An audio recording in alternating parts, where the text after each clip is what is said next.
बिस्मिल्लाहिर्रहमानिर्रहीम। अस्सलाम वालेकुम व्यूवर्स। आज मैं आप लोगों के लिए बहुत ही मज़ेदार से चॉकलेट केक की रेसिपी लेकर आई हूँ, जिसको हम सिर्फ बनाएंगे 2 अंडों के साथ बना के तैयार करेंगे। बहुत ही अमेजिंग केक बन के तैयार होता है और इसको बनाना भी बेहद आसान है। आज मैं आप लोगों को इसको सिखाऊंगी, कप मेजरमेंट और ग्राम्स के साथ दोनों ही के साथ बनाना बताऊंगी, ताकि इसको हर कोई फॉलो कर सके और बना सके। और एक मज़ेदार सा चॉकलेट ग्लेज़ बनाना भी बताऊंगी। बहुत ही आसान रेसिपी है, इसको आप बना सकते हैं, अपने बच्चों की बर्थडेज पे बना सकते हैं, पार्टीज़ वगैरह में बना के इसको सर्व कर सकते हैं। बहुत ही यमी केक बनता है, ये सुपर मॉइस्ट केक बनके ही तैयार होता है। तो चलिए आइए बेस्ट चॉकलेट केक की रेसिपी बनाना स्टार्ट करते हैं। तो यहाँ पे हमें सबसे पहले चाहिए होगा 5 इंच का मैंने मोल्ड लिया है, राउंड मोल्ड लिया है। इसको हम सबसे पहले ग्रीस करेंगे, तो इसके अंदर थोड़ा सा ऑयल ऐड कर देंगे। आप लोग चाहें तो बटर के साथ भी इसको ग्रीस कर सकते हैं, तो ये स्टेप ज़रूरी होता है। तो सबसे पहले आपने मोल्ड को ग्रीस कर लेना है अच्छी तरीके से। इसके बाद इसके ऊपर लगा देंगे बटर पेपर, जो कि मैंने राउंड में ही कट करके रख लिया था पहले से ही। तो ये आपने अच्छे से लगा देना है। इससे क्या होता है, केक बहुत आसानी से निकल आता है मोल्ड में से। तो देखिए रेडी हो गया है। अब इसके बाद हमें चाहिए होगा एक अदद बाउल ले लिया है हमने। तो यहाँ पर हमारे पास है मैदा 80 ग्राम्स के बराबर। तो इसको मैंने एक कप के अंदर ऐड कर दिया था। ये मेजरिंग कप है, तो देखिए कितना खाली है ये। और ये तकरीबन अगर आप इसको कप में मेजर करेंगे तो आधे कप से थोड़ा सा ज़्यादा है, आप कुछ 1 टेबलस्पून प्लस कर लीजिएगा। इसके अंदर ऐड करेंगे हम कोको पाउडर 20 ग्राम्स के बराबर। तो दोनों मिला के 100 ग्राम्स के बराबर हो जाएगा। और इसको मैंने इसी के अंदर ऐड कर दिया ताकि आपको मैं दिखा सकूँ कि कितना हो जाएगा। इसको लेवल कर लेंगे। तो ये 1 कप भर के नहीं है, 1 कप से थोड़ा सा कम है, तो कुछ इस तरह से होगा। ये 20 ग्राम कोको पाउडर है हमारे पास, यानी कि 2 टेबलस्पून भर के ले लीजिएगा आप लोग। तो ये 20 ग्राम्स के बराबर हो जाएगा। तो यहाँ पर एक मैंने छन्ना ले लिया है, इसके अंदर ऐड कर दिया है। अब इसके बाद इसके अंदर हम ऐड करेंगे बेकिंग पाउडर 1/2 टीस्पून के बराबर। अब इसके अंदर हम बेकिंग सोडा ऐड करेंगे 1 पिंच। बहुत थोड़ा सा सोडा ऐड करना है। इस सबको छान लेंगे। तो जितने ड्राई इंग्रेडिएंट्स हैं सबसे पहले आपने इसको छान लेना है। बस कोको पाउडर के अंदर थोड़े थोड़े से लम्स होते हैं, उसको आपने अच्छे से छान लेना होता है। इससे क्या होता है, केक हमारा काफ़ी एरी बन के तैयार होता है और थोड़ा सा लाइट भी बनता है अगर आप इसको छान लेते हैं तो देखिए इसको मैंने छान लिया। अब इसको मैं साइड पे रख दूंगी। अब दूसरा बाउल ले लेंगे और इसके अंदर ऐड करेंगे हम अंडे। 2 अदद अंडे लेंगे हम। इसके अंदर मैं ऐड करूँगी चीनी 100 ग्राम्स के बराबर। ये आधा कप हैगी चीनी, आधा कप से थोड़ा सा कम है। तो इस तरह से आप लोग इसको मेजर कर सकते हैं।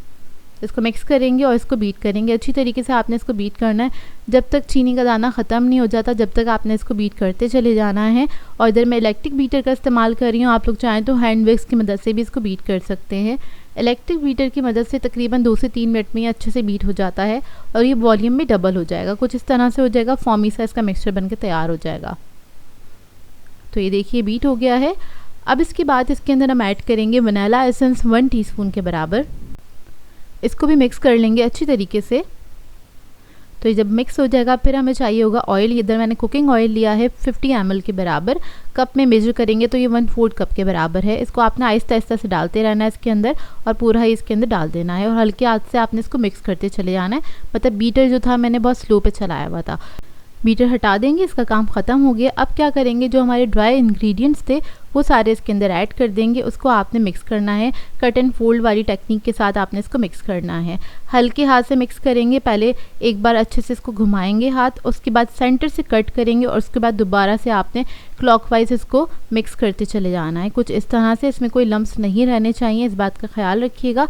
बहुत तेज़ नहीं मिक्स कीजिएगा, नहीं तो जो भी हमने स्टार्टिंग में इसका बैटर बनाया था फॉर्मी सा, वो सारे जो झाग थे इसके वो सब बैठ जाएंगे और फिर केक आपका अच्छे से फूलेगा नहीं, अच्छे से नहीं बनेगा। अब क्या करेंगे, सारा मिक्सचर हमारा रेडी हो गया है। इसको मोल्ड में ऐड करेंगे और थोड़ा सा इसको टैप कर लेंगे ताकि इसके अंदर जो एयर बबल्स हैं वो सारे निकल जाएं। अब मैं इसको बेक करने के लिए रख दूंगी प्री हीटेड ओवन के अंदर 180 डिग्री पे 25 to 30 मिनट्स के लिए। तो देखिए 30 मिनट्स हो चुके हैं और हमारा केक माशाल्लाह से बहुत ज़बरदस्त सा बेक होकर आ गया है। अब क्या करेंगे, इसको चेक कर लेंगे सेंटर से कहीं एक कच्चा तो नहीं रह गया है। तो आपने कोई भी वुडन स्टिक लेनी है, वो इंसर्ट करके चेक कर लेना है केक को मैंने ठंडा करने के लिए रख दिया है। अब हम बना लेते हैं चॉकलेट ग्लेज़।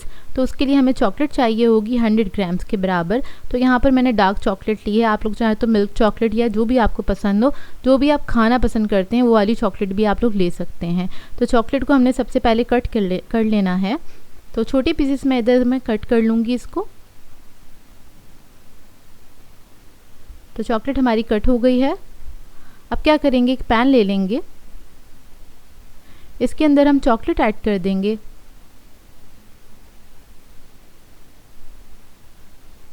दूध ऐड करेंगे आधा कप के बराबर। कोको पाउडर ऐड करेंगे इसमें 1 टेबलस्पून।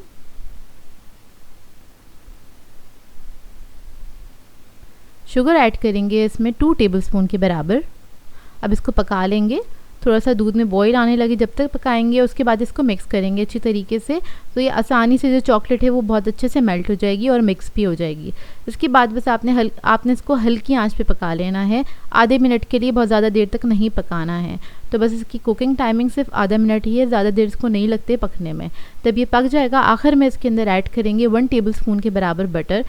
तो बटर ऐड करने के बाद इसको मिक्स करेंगे अच्छी तरीके से, ताकि बटर जो है हमारा मेल्ट हो जाए। तो ये बहुत अच्छा मज़ेदार सा ग्लॉसी शाइनी सा हमारा ग्लेज़ बनके तैयार हो जाता है। जिस तरह से मिरर ग्लेज़ होता है ना, कुछ इस तरह का बनता है ये। आपको शाइन से ही अंदाज़ा हो रहा होगा। तो ये देखिए रेडी हो गया। अब इसको मैं ठंडा करने के लिए रख दूँगी। इसको आपने कम्प्लीटली ठंडा कर लेना है। अब केक हमारा ठंडा हो गया है, तो उसको हम मोल्ड में से लूज़ कर लेते हैं और निकाल लेंगे इसको कूलिंग रैक के ऊपर। बटर पेपर हटा लेंगे। तो देखिए कितना परफेक्ट बेक होकर तैयार हुआ है ये, और बहुत ज़्यादा स्पॉन्जी भी बना है। तो अब मैं क्या करूँगी, कूलिंग रैक के नीचे मैंने एक प्लेट रख दी है, क्योंकि इसके ऊपर हमें ग्लेज़ डालना है। इसको मैंने पलट दिया है। अब ये जो ग्लेज़ था हमारा ठंडा हो गया है। ग्लेज़ डालते वक्त आपने एक बात का ख्याल रखना है, केक भी आपका कम्प्लीटली ठंडा होना चाहिए और ग्लेज़ भी आपका कम्प्लीटली ठंडा होना चाहिए। उसके बाद आपने इसको इस तरह से पोर कर देना है चारों तरफ से। अब आप लोग चाहें तो ग्लेज़ के साथ ही इसको सर्व कर सकते हैं, लेकिन मुझे थोड़ा ज़्यादा इसको चॉकलेटी बनाना है, तो मैं एक्स्ट्रा चॉकलेट इसके ऊपर इस तरह से क्रश कर रही हूँ। तो चॉकलेट से मैं इसको पूरा कवर कर दूँगी। ग्रेटर से ग्रेट कर लेंगे, बारीक वाला जो ग्रेटर होता है आपने वो लेना है, छोटे साइज़ का। तो चॉकलेट से मैंने केक को कवर कर दिया है। अब इसको हम थोड़ा सा सजा लेंगे। तो यहाँ पर मेरे पास चॉकलेट सिगार्स थे, तो मैंने इस तरह से क्रॉस करके रख दिए हैं। एक अदद चेरी लगा देंगे इसके ऊपर। तो हमारा केक बहुत ही सिंपल सा कंप्लीट हो गया है। इसको आप बर्थडेज़ वगैरह में बना सकते हैं, या फिर वैसे ही आपका केक खाने का दिल चाह रहा है तो ज़रूर बनाइएगा इसको। बहुत ही अच्छा और बजट के अंदर रहते हुए आप इस केक को बना सकते हैं। तो ये देखिए हमारे केक का फाइनल लुक बहुत ही मज़ेदार बना था। ज़रूर बनाइएगा, और आप लोग एक बार बनाएंगे तो इसको बार बार बनाएंगे, क्योंकि एक तो बहुत ही सिंपल रेसिपी है और इसको बनाना बेहद आसान है। तो ये देखिए इसका टेक्सचर आपको अंदाज़ा हो रहा होगा कितना सॉफ्ट और मॉइस्ट केक बनके ये तैयार हुआ है। आई होप आपको ये रेसिपी अच्छी लगी हो। सो व्यूअर्स, अगर आप लोगों को मेरी रेसिपीज़ अच्छी लगती हैं तो मेरे चैनल को सब्सक्राइब करें, लाइक करें, कमेंट ज़रूर किया करें, शेयर भी ज़रूर किया करें अपने फ्रेंड्स के साथ, फैमिली के साथ। तो मुझे अपनी दुआओं में याद रखिएगा। अल्लाह हाफ़िज़।